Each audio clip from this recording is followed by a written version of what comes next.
ক্যান্ডিডেটের কাছে ওএমআর আছে। পশ্চিমবঙ্গের ইতিহাসে এমন কোনো টেট নেই যেখানে রিক্রুটমেন্ট হয়নি। আজকে স্বচ্ছ বলেই কি আমরা বঞ্চিত? আজকে কালা দিবস, 2022-এর প্রাথমিক টেটদের জন্য কালা দিবস।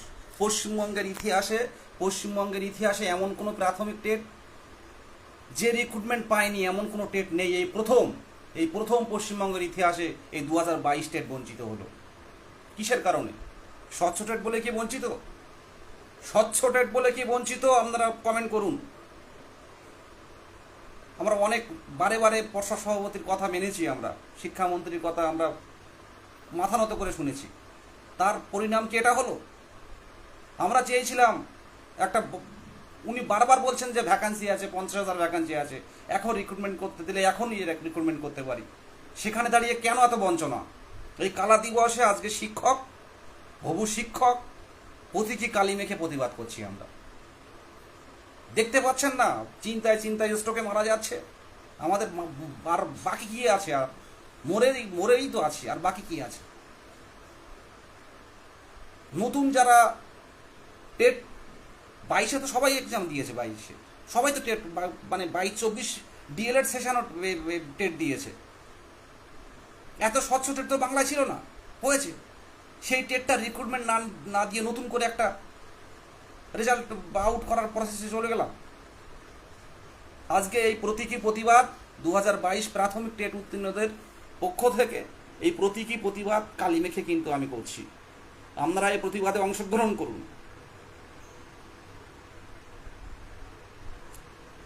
আপনারা একটু পুরোনো দিনের ইতিহাসের কথা আমি বলছি। পশ্চিমবঙ্গের ইতিহাসের কিছু কথা, প্রাথমিক টেট নিয়ে কিছু কথা আমি বলছি, একটু শুনুন, সংক্ষেপে শুনুন। আজকে সত্যি নিজেকে ধরে রাখতে পারলাম না, আবার সেই কালি মেখে প্রতিবাদ করলাম। একটা হবু শিক্ষক, সমাজে আমরা জাতির মেরুদণ্ড, আগামী দিনের প্রজন্মকে আমরা সঠিক শিক্ষার পথে এগিয়ে নিয়ে যাব। তারা যদি দীর্ঘদিন ধরে বঞ্চিত থাকে, এর থেকে তো মৃত্যুর সমান।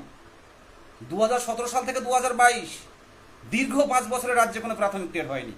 ডিসেম্বর মাসে টেট হলো প্রাথমিক টেট। দুবার রিক্রুটমেন্টের কথা ছিল, দুবার রিক্রুটমেন্ট আজও পর্যন্ত হলো না। আইনি জটিলতাটা কিসের কারণে? সেটাও পর্ষদের দোষ, সেটাও পর্ষদের কারণে আইনি জটিলতা। এটা আমাদের দোষ নয়, এটা আমাদের দোষ নয়। কেন বঞ্চিত হব আমরা কেন বঞ্চিত হব? এর জন্য আমরা কেন, পর্ষদের ভুলে আমরা কেন বঞ্চিত হব?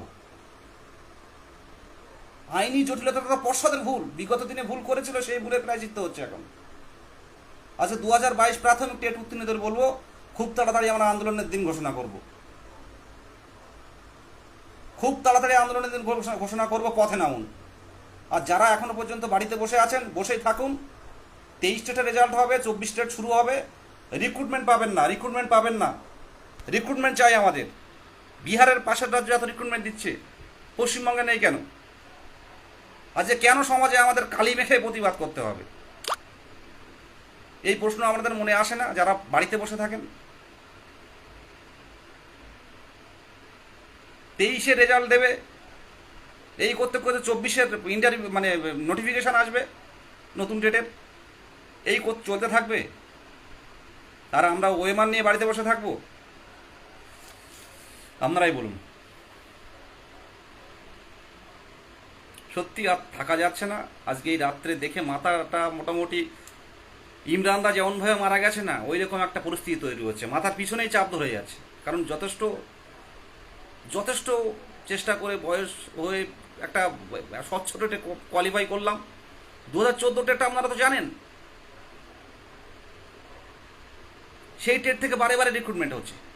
আজকে আমি কিন্তু পশ্চিমবঙ্গের প্রাথমিকের ইতিহাস সম্পর্কে 2009 থেকে কিছু কথা আমি আজকে বলবো। আজকে খুব দুঃখ পেয়েছি, তাই এই কালি মুখে প্রতিবাদ করছি।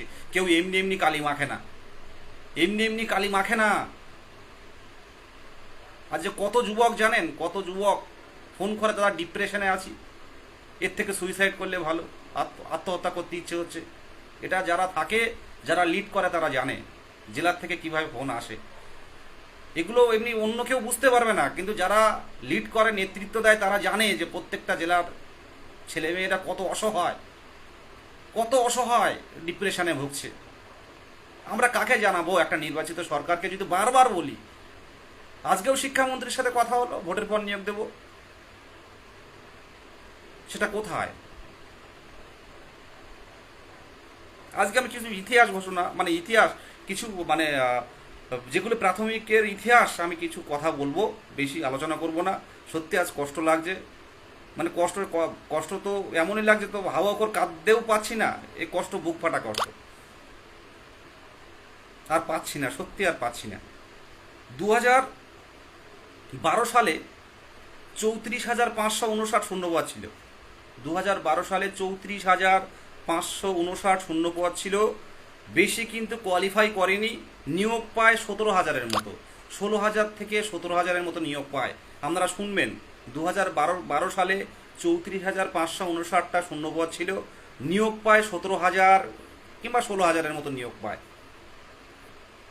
2009 সালে 2009 সালের হিসাবটা বলছি, ডিপিএসসি পারপোজ যেহেতু হতো, উত্তর 24 পরগনায় 2605, মালদায় 1320, হাওড়ায় একটা যথেষ্ট ভ্যাকান্সি ছিল, দক্ষিণ 24 পরগনা 1,834 প্লাস 5%। 2009 গেল, 2014 থেকে মানে 16-র বিজ্ঞপ্তি 42,949। ভাবুন, মামা দাদা কাকা ভাইপো ভাইজি এক জায়গায় বসে, ব্যাংক থেকে ফর্ম নিয়ে ম্যানুয়ালি এক জায়গায় বসে সবাই পাস করেছে। আমি সবাইকে বলবো না, কিছু কিছু শ্রেণী পাস করেছে, আপনার বাড়ির পাশেও করতে পারে। সেখান থেকে নিয়োগ দিয়েছে 2016 সালের বিজ্ঞপ্তি অনুসারে 42,949, 42,949 জন। 2014 টেট, যার ওএমআর খুঁজে পাওয়া যাচ্ছে না। তারপরে সেই টেট থেকে, এই দুর্নীতির টেট থেকে যার কোনো কিছুই নেই, আবার 2022 সালে রিক্রুটমেন্ট, 2020 সালে রিক্রুটমেন্ট দিল, 16,500। রাতারাতি রিক্রুটমেন্ট। তৎকালীন পর্ষদ সভাপতির কাছে আমি জিজ্ঞাসা করেছি, তৎকালীন সেক্রেটারির সাথে জিজ্ঞাসা করেছি, বলছে আমরা রিক্রুটমেন্ট করব না। কিন্তু হঠাৎ করে দেখলাম রাতারাতি 16,500 রিক্রুটমেন্ট দেখলাম, যেখানে বিএডরাও ঢুকে আছে, ডিএলএডরাও সুযোগ পেয়েছে। 16,500 রাতারাতি রিক্রুটমেন্ট। তাহলে 2014 সালে একবার হলো 42,949, একবার হলো 16,500, একই টেট থেকে দুবার নিয়োগ। আর 22-এ 600 টেট বলে বসে রয়েছে। 22 কেন বসে থাকবে? 22 কেন বসে রয়েছে? 2014 টেটে কি আছে? মধু আছে।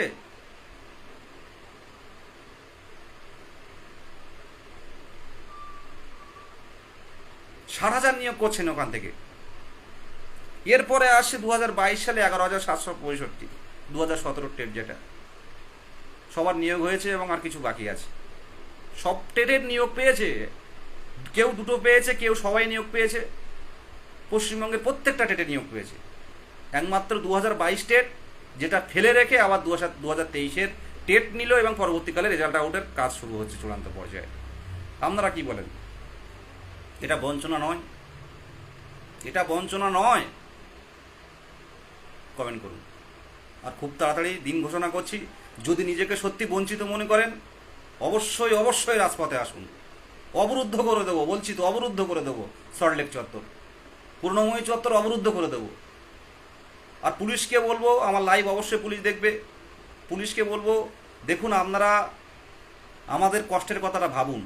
আমরা কিন্তু এমনি এমনি রাস্তায় নামি না, এমনি এমনি কিন্তু থানায় বসি না, এমনি এমনি সারাদিন একটা সন্তানকে রেখে কোচবিহার থেকে মা কিন্তু এসে কলকাতার মানে থানায় এসে বসে থাকে না।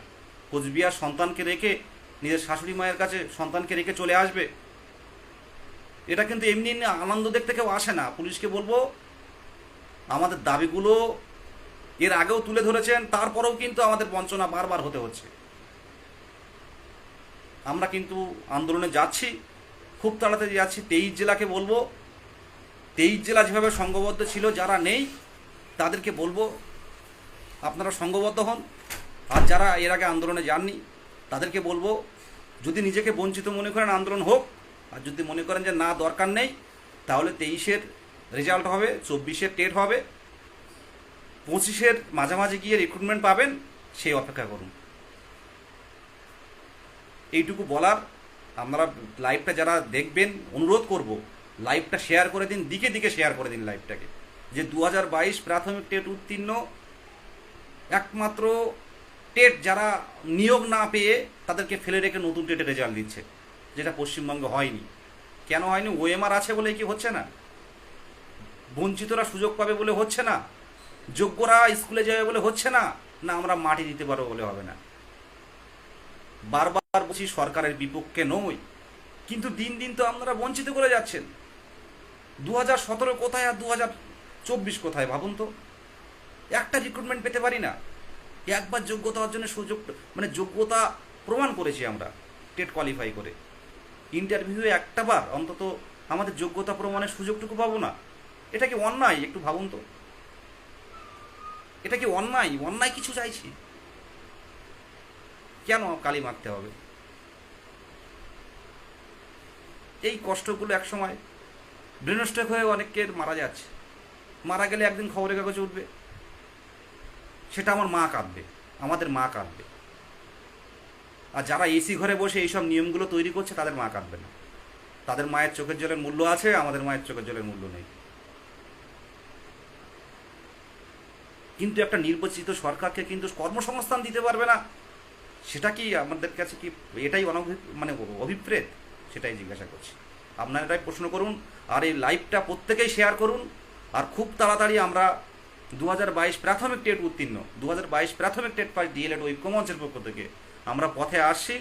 খুব তাড়াতাড়ি আলোচনা করে 23 জেলা নেতৃত্বদের নিয়ে এবং অ্যাডমিন প্যানেলে 23 জেলার প্রত্যেকটা সহযোদ্ধা, হবু শিক্ষক শিক্ষিকাদের নিয়ে আমরা মিটিংয়ের মাধ্যমে ডেট ঘোষণা করব, জেনে বুঝেই সল্টলেক অবরুদ্ধ করব।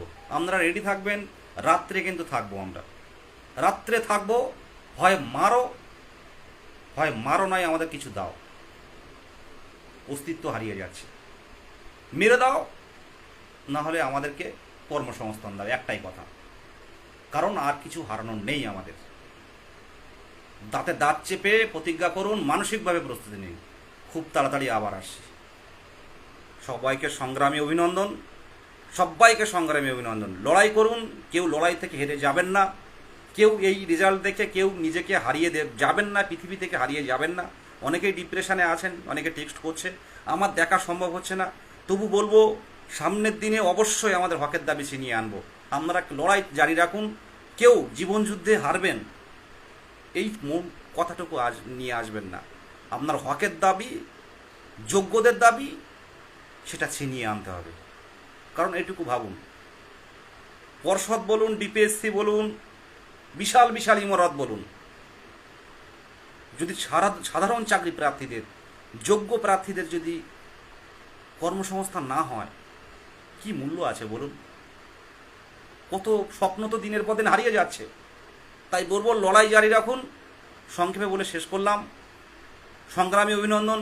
খুব তাড়াতাড়ি আমরা একটা ডেট ঘোষণা করছি, রাজপথে দেখা হবে। অবশ্যই অবশ্যই বঞ্চিতদের হয়ে, আমরা বঞ্চিত, আমাদের যত নিপীড়ন করুন না কেন, আমরা কিন্তু রাজপথে যাচ্ছি। অনেক দিন ওয়েট করেছি, অনেক দিন পুলিশ অফিসাররা বারে বারে রিকোয়েস্ট করেছে যখন আন্দোলনে আসবেন না, তারপরেও দেখলাম যে আমাদেরকে বঞ্চিত করা হলো। এই কষ্ট বলার না, এই কষ্ট সত্যি করে বলছি, এই খুব টেনশান, এটা খুব টেনশান। এরপরে এই রেজাল্টটা দিলে এর প্রসেস করতে করতে একটা মানে এই লাস্ট হয়ে যাবে, তারপর আবার নতুন ডেট ঘোষণা হবে। এ মাথাটা পাগল হয়ে যাচ্ছে, মাথা একদম পুরো ঠিক থাকছে না। পথে নামুন। এই গোটা মানে 1 বছর প্রায় 1-2 মাস হচ্ছে যেভাবে আন্দোলন করেছি 23 জেলা মিলে আমরা, এই আন্দোলন পশ্চিমবঙ্গের ইতিহাসে কেউ করেনি। একটাবার কষ্ট হয় না। তো এবার দেখুন ছাত্র সমাজ, হবু চাকরি প্রার্থীদের কত বড় ক্ষমতা।